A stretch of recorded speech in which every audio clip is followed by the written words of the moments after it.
Halo kawan-kawan Safri Motret dimanapun kalian berada, semoga kalian dalam keadaan sehat-sehat selalu. Baik, di channel Safri Motret ini kita akan membahas seputar fotografi dan videografi. Nah, bagi teman-teman semua yang pengen mendalami tentang fotografi maupun videografi, silahkan bisa subscribe channel saya dan aktifkan loncengnya supaya teman-teman update selalu di video-video saya selanjutnya. Oke, materi apa yang akan kita bahas pada video kali ini? Kita akan membahas seputar segitiga exposure.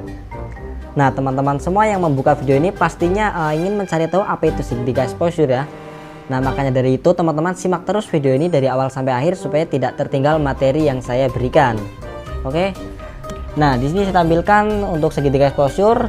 Di dalamnya terdapat 3 buah item. Yang pertama ada aperture, yang kedua ada shutter speed, dan yang ketiga ada ISO.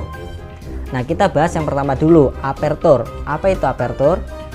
Aperture adalah bukaan diafragma pada lensa kita, pada lensa kamera. Nah, bagaimana untuk settingan seperti ini? Itu tergantung kebutuhan kita untuk memotret seperti apa yang akan kita potret. Nah, semisal nih kita pengen mendapatkan foto yang belakangnya mendapatkan efek blur atau istilahnya bokeh seperti itu, kita bisa menggunakan aperture dengan bukaan semakin besar. Nah, untuk aperture sendiri disimbolkan dengan huruf F kecil. Nah, artinya jika kita pengen mendapatkan foto yang bokeh, kita bisa menggunakan F yang semakin kecil. F semakin kecil artinya aperturnya bukaannya semakin besar ya. Nah, itu jika kita pengen menggunakan efek yang bokeh.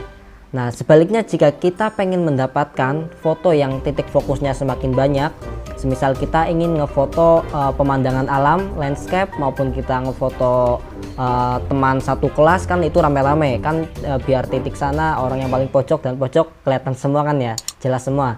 Nah, itu kita bisa menggunakan F yang besar. Artinya F besar adalah bukaannya semakin kecil dan titik fokusnya itu semakin luas. Nah, itu untuk aperture. Pada intinya semakin besar F-nya, itu titik fokusnya akan semakin banyak juga, semakin luas. Dan semakin kecil F-nya, maka titik fokusnya akan semakin kecil juga. Nah, itu untuk aperture. Kita lanjut yang kedua, yaitu shutter speed. Apa itu shutter speed? Shutter speed adalah kecepatan kamera dalam menangkap sebuah objek. Nah, bagaimana penerapannya untuk settingan seperti ini? Kita kembalikan lagi ke foto yang akan kita ambil, foto seperti apa.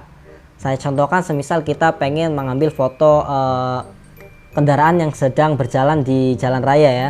Kita kan kendaraannya kan sliwer-sliwer cepat seperti itu. Kita bisa menggunakan shutter speed yang tinggi supaya kendaraannya itu tidak blur atau tidak membayang seperti itu. Nah, itu untuk shutter speed tinggi kegunaannya untuk seperti itu, biar ketika kita menangkap sebuah objek yang bergerak secara cepat, itu objeknya tidak blur. Itu fungsi dari shutter speed semakin tinggi. Nah, bagaimana dengan fungsi shutter speed semakin rendah? Di bawah 0 itu fungsinya untuk apa? Nah, contohnya seperti ini. Kita pengen mendapatkan foto light trace, kayak bayangan cahaya gitu yang di malam hari di jalan raya, bayangan cahaya kendaraan itu kan bagus banget. Itu kalian rahasianya pada shutter speednya. Kalian bisa gunakan shutter speed di bawah 0, bahkan sampai 5 detik, 6 detik, bahkan sampai 30 detik itu bisa kalian gunakan agar cahaya yang ditangkap oleh kamera lebih banyak, sehingga gambar yang dihasilkan pun lebih bagus, lebih cerah dan lebih terang. Yang ketiga adalah ISO. Apa itu ISO? ISO adalah pengaturan di mana kita mengatur sensor kesensitifan cahaya pada kamera kita. Pada gampangannya seperti ini.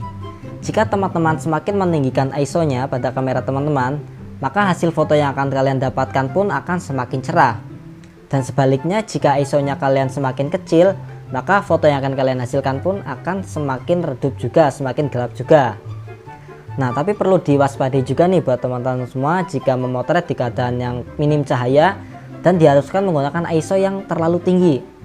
Dampaknya akan menyebabkan noise di gambar kalian, di hasil foto kalian, dan itu sangat mengganggu di kefokusan foto kalian. Terus langkah apa yang akan kita lakukan jika memang benar-benar minim cahaya di tempat yang kita akan melakukan foto? Nah, kita bisa menambahkan dengan lighting, minimal kita bisa menggunakan flash lampu untuk tambahan, dan jika kita memiliki budget yang lumayan, kita bisa menambahkan dengan softbox maupun lighting yang lainnya. Nah, mungkin itu yang bisa saya sampaikan untuk materi tentang segitiga exposure ini. Untuk materi-materi selanjutnya teman-teman bisa update terus di channel Safri Motret ini. Jangan lupa subscribe dan aktifkan loncengnya biar nanti ketika ada kami membuat video tentang materi baru kalian tidak ketinggalan. Oke, terima kasih. Sekian, salam motret.